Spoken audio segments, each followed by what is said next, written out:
Bonjour, bienvenue sur le plateau de Bâti Journal TV. Nous sommes à Nancy, Forum Bois Construction, et nous arrivons au terme de cette session d'enregistrement. Et cette dernière émission, nous l'avons appelée Bouquet final, car nous allons parler du siège de l'ONF avec mes deux invités qui sont tous les deux architectes. Vincent Laverne, bonjour. Bonjour. Donc vous êtes architecte, votre agence c'est Vincent Lavergne. Tout à fait. Vous pouvez nous dire un petit peu ce que vous faites ? Donc on est une agence d'une vingtaine de personnes réparties entre Paris et Marseille pour l'instant. Et on travaille sur des sujets de différents types, depuis l'aménagement urbain jusqu'à la transformation de l'existant, en passant par beaucoup de programmes complexes. On s'intéresse beaucoup à la mixité des systèmes constructifs et des programmes, et une forme de mixité sociale aussi qu'on essaie de mettre en œuvre dans tous les projets autant que possible. Je vous demanderai après d'approcher un peu plus votre micro. Ok. Merci. À côté de vous, monsieur Samuel Poutou, bonjour. Bonjour. Vous êtes architecte aussi, atelier WOA. Vous nous présentez votre agence ? Votre atelier ? Oui. Donc l'agence, l'atelier WOA, on est, comme Vincent, une vingtaine de personnes aujourd'hui. On a 10 ans d'existence et on est engagé depuis le début de la création de l'atelier sur les sujets bas carbone. Et donc le bois a une place effectivement un peu prépondérante dans nos pratiques. Alors, c'est vous qui fabriquez, oui, on peut dire comme ça, le siège de l'ONF. Parlez-nous de ce projet, sa genèse et qu'est-ce qu'on vous a demandé ? Eh bien, donc l'agence Samuel et moi-même, on s'associe sur des projets à gros enjeux. Et le siège de l'ONF, c'est presque un peu le projet le plus symptomatique de ce qu'on essaye de faire ensemble. C'est-à-dire, c'est un siège institutionnel de l'Office national des forêts qui est censé démontrer en fait toutes les nouvelles valeurs de l'entreprise dans le contexte actuel. Donc l'histoire commence à côté de la place de la Nation, dans une tour en béton qui est occupée par l'Office national des forêts depuis une trentaine d'années et dans lesquelles les agents de l'ONF ont connu, on va dire, des problématiques de travail liées à l'organisation de la tour. Donc il y a une grande sectorisation du bâtiment, et ce qui impacte les services, l'organisation des services les uns par rapport aux autres, mais aussi la vie à l'intérieur du bâtiment. Et donc l'ONF a décidé de faire construire son nouveau siège social afin de rassembler différents services qui étaient un peu éparpillés aussi entre la tour et un autre site, au sein d'un bâtiment unique situé dans l'école nationale vétérinaire de Maisons-Alfort. Et donc c'est un partenariat entre l'école vétérinaire qui souhaite valoriser une partie de son foncier et ouvrir le site de l'école vers la ville, et qui ainsi accueille certains types de partenaires assez institutionnels qui vont venir construire des opérations emblématiques sur le site de l'école vétérinaire. Voilà, des opérations proches de l'agriculture, on va dire. Hein. Exactement, et de l'environnement. C'est ça l'idée de l'environnement. Et c'est aussi un projet qui est financé entièrement par l'ONF. Hein. Par la vente de la tour. Vente de la tour. Exactement. Qui est Place de la Nation. C'est aussi ça qui fait l'intérêt du projet, c'est que c'est une opération qui est autofinancée. Voilà. Alors qu'est-ce qu'on vous demande avec ce projet ? Que vous demande l'ONF ? Alors, l'ONF nous demande de réinventer les modes de travail. On a eu un programme assez précis qu'on s'est permis de réinventer un peu également, en proposant de nouveaux types d'espaces qu'on va détailler tout à l'heure. Mais il y a vraiment l'idée d'une articulation assez subtile entre un environnement urbain et végétal, donc, qui doit permettre, dans son articulation, de fabriquer ces nouveaux modes de travail. Donc on a vraiment essayé de fabriquer un bâtiment très contextuel, dont en fait l'organisation des espaces va venir vraiment se nourrir de cette double orientation, la ville d'un côté au nord, le parc au sud, et le bâtiment va vraiment venir articuler ces grandes orientations de façon à créer des espaces de travail d'un nouveau genre, vraiment tourné sur la nature et réellement inscrit dans son site et très contextuel. Je le précise parce que les bâtiments de bureaux, c'est pas forcément ce qu'on recherche, là, une forte contextualité. Et nous, c'est extrêmement important du fait de la qualité du paysage et de l'insertion urbaine de fabriquer ces nouveaux espaces de travail, mais extrêmement inscrits et très contextualisés dans un site très particulier et assez patrimonial, avec la Marne, donc le site de Maisons-Alfort, et puis l'école vétérinaire de côté parc. Vous voulez ajouter ? Ouais. C'est vrai que le projet de déménagement donc de l'ONF, de regrouper leurs équipes sur ce site, c'est un peu une double opportunité. On est sur un site vraiment particulier, comme disait Vincent, c'est l'école vétérinaire, donc c'est un peu une enclave dans la ville, avec son mur d'enceinte. Et le terrain qu'on nous propose pour implanter le nouveau siège de l'ONF, finalement, c'est une occasion de réouvrir le parc de l'école vétérinaire sur la ville. Donc on s'est appuyé là-dessus pour travailler le projet. Et c'est une double opportunité parce que, comme disait Vincent, on introduit tranquillement des nouvelles façons de travailler à travers les espaces qu'on va pouvoir proposer dans le bâtiment. Une transition un peu douce. On passe du travail dans une tour à une distribution un peu différente, le système de l'antitour, avec des espaces collectifs et de nouvelles façons de travailler. Voilà, c'est-à-dire qu'on est un peu moins cloisonné. On est sur combien d'étages ? On est sur un bâtiment qui fait R+5. Au 5e étage, en fait, il y a uniquement une terrasse accessible et une salle de réunion, donc on peut dire R+4. Et la demande de l'ONF, évidemment, l'Office national des forêts, c'est de faire un bâtiment en structure bois. Vous êtes sûr ? C'est la demande d'entrée. Mais non seulement un bâtiment en structure bois, mais un bâtiment en structure bois français, fourni par l'ONF. Qu'est-ce que ça veut dire pour vous en termes de conception quand on vous dit voilà, on va construire en bois? Bon, ça, vous êtes tous les deux habitués à ça. C'est 100% bois ou est-ce que vous êtes quand même on a une infrastructure en béton? Est-ce que vous vous mariez avec l'acier? Comment ça? Construire en bois aujourd'hui, pour tout ce qui est infrastructure, on ne sait pas faire. Hein. Enfin, ça n'existe pas. Donc, effectivement, on est sur un bâtiment qui est, dont l'infrastructure est en béton, avec une particularité, c'est qu'on a le métro qui passe juste à côté. Donc, on a quand même une coupure vibratoire, une double dalle, enfin voilà, un traitement des vibrations liées au métro qui est assez particulier. Et qui nous impose donc d'avoir un bâtiment quand même d'une certaine masse. Donc les noyaux verticaux sont en béton, puisque le bâtiment n'est pas ancré dans le sol lié à cause de cette coupure vibratoire. Donc il est juste posé. Donc les noyaux béton fabriquent cette masse, et autour de ces noyaux béton vient s'articuler toute la charpente bois qui va déployer l'ensemble des espaces de bureaux, les espaces collectifs. Voilà. Ça c'est important parce qu'on essaye, comme l'a dit Sam, de travailler l'antithèse de la tour, puisque c'était vraiment la particularité de nos propositions, c'est de faire un bâtiment assez organique, avec une organisation de l'espace un peu comme dans un petit village, en tout cas qui prend vraiment le contre-pied de la verticalité du noyau, du séquençage des étages. Et dans l'histoire de l'architecture, la tour et tout ce qui sont, on peut dire, les autres typologies, c'est vraiment un champ très intéressant d'expérimentation. Et donc le bois nous permet vraiment de qualifier ce dispositif anti-tour, entre guillemets, en faisant des espaces qui seuls peuvent être uniquement faits en bois. Et tout le projet, c'est de dérouler comme ça toutes ces innovations en fait, spatiales et techniques qui mettent en valeur le bois, mais le bois, à terme, sert à mettre en valeur l'usager. Aussi, ces innovations que vous avez fait en termes d'architecture, le bois, vous y êtes beaucoup. Vous pouvez me donner un exemple ?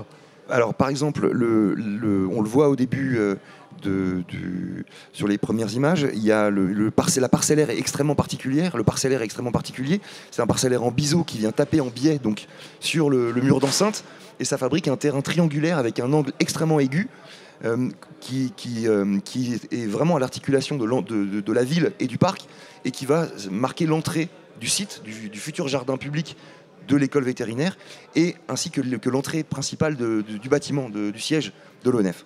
Et donc il y a un principe de poutre treillis en bois qui nous permet de soulever le nez du bâtiment et de créer à la fois l'entrée du parc, l'entrée de l'école vétérinaire, l'entrée de l'Office national des forêts, et de créer quand même un moment, un petit événement structurel qui va venir vraiment donner son identité assez forte au bâtiment. Vous vouliez ? Ouais, on s'appuie effectivement sur cette forme triangulaire. On fabrique cet encorbellement au niveau de l'entrée du site qui finalement crée cette ouverture vers le parc, marque l'entrée du bâtiment. Et puis quand on va rentrer dans le bâtiment, finalement, après, on a organisé les espaces autour d'une rue intérieure, qui est un peu la métaphore du chemin forestier, vous verrez dans les images, et qui va articuler les deux ailes du bâtiment. Donc là, on va rentrer dans les espaces et les conditions de travail qu'on va pouvoir proposer. Donc sur la ville, une partie de bâtiments assez classique en bureau, cloisonnable comme on le souhaite, tramé sur 1,35 m, quelque chose d'assez évolutif et classique. Et évolutif. Voilà. Et côté parc, des espaces complètement différents, hors normes, qui vont permettre d'inventer de nouveaux usages et donc des espaces de travail plus collaboratifs, plus collectifs, qui introduisent donc cette idée de comment on travaille ensemble demain. En fait, il y a un passage, vous les aidez à faire la transition, si j'ai bien compris, avec ce bâtiment et avec la manière dont vous l'organisez. Tout à fait. C'est vraiment l'idée d'inscrire dans l'esprit des gens qui travaillent dans le site une forme de représentation du bâtiment beaucoup plus complexe que la représentation initiale de la tour, avec cette superposition de cet empilement d'étages. Quand les gens rentrent dans le bâtiment, au bout d'un certain moment, quand ils auront apprivoisé le bâtiment, ils seront vraiment la représentation côté ville, les espaces de travail traditionnels, comme l'a dit Samuel, avec un bâtiment de 18 mètres d'épaisseur, conforme au programme. Et côté jardin, tous les espaces d'un nouveau genre, vraiment orientés vers le jardin, baignés de lumière naturelle et en connexion réelle avec le patrimoine végétal. Et ça, le bois vous le permet? Le bois est le matériau idéal pour faire tout ce qu'on a cherché à faire.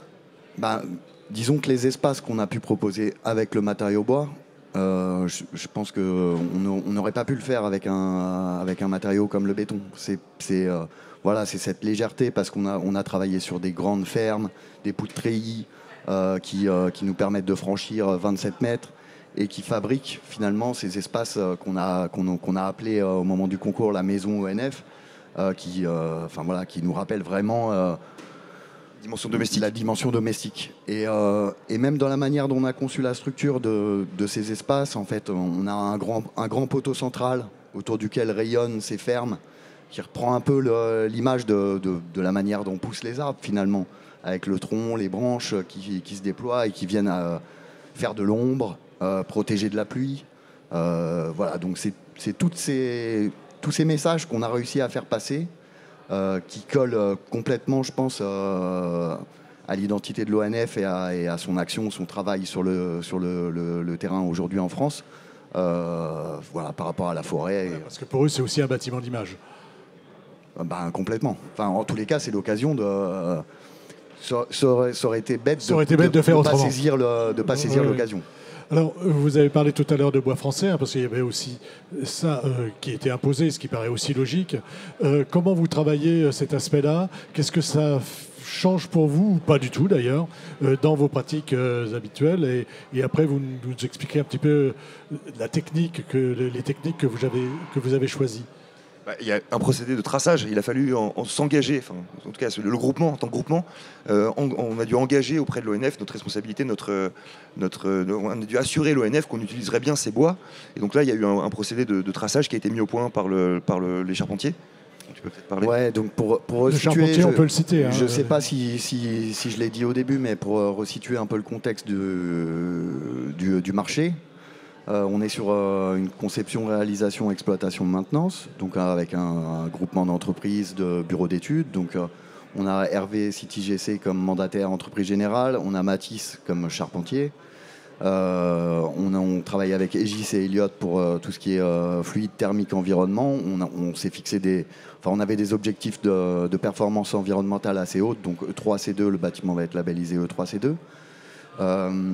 Et ensuite, on a un mainteneur, donc on est engagé sur 7 ans sur les consommations d'énergie sur le bâtiment.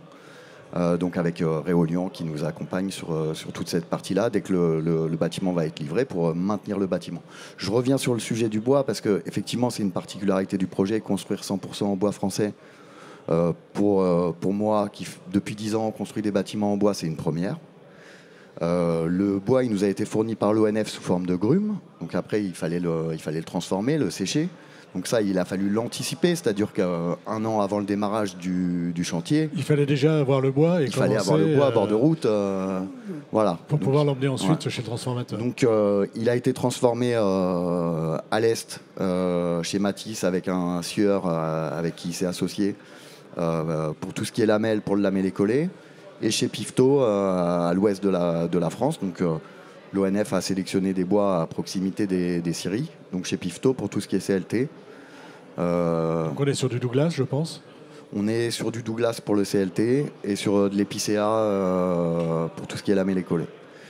Donc effectivement, on a orienté tout ce qui est structure en résineux pour être en adéquation avec les outils des entreprises avec lesquelles on est parti. C'est vrai qu'aujourd'hui, scier du résineux, le transformer, c'est pas la même chose que transformer du feuillu. Et par contre, on a travaillé sur tout ce qui est ameublement et second œuvre, avec des essences feuillues comme le chêne, le hêtre. Voilà, il y a tout un projet aussi de mise en valeur des essences de l'ONF avec un plafond décoratif dans la rue intérieure.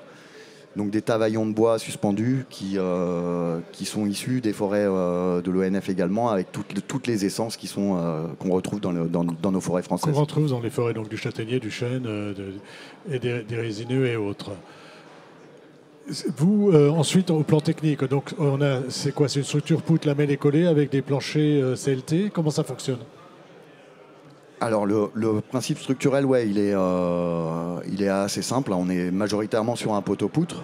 Les planchers des parties de bureau, on va dire traditionnelles, c'est un plancher nervuré qui nous permet d'économiser pas mal de matière finalement, puisque on est sur un CLT de 120 mm, donc assez mince, qui est collé à des poutres lamellées collées qui forment des solives et qui finalement permettent de limiter la quantité de matière qu'on va mettre en œuvre.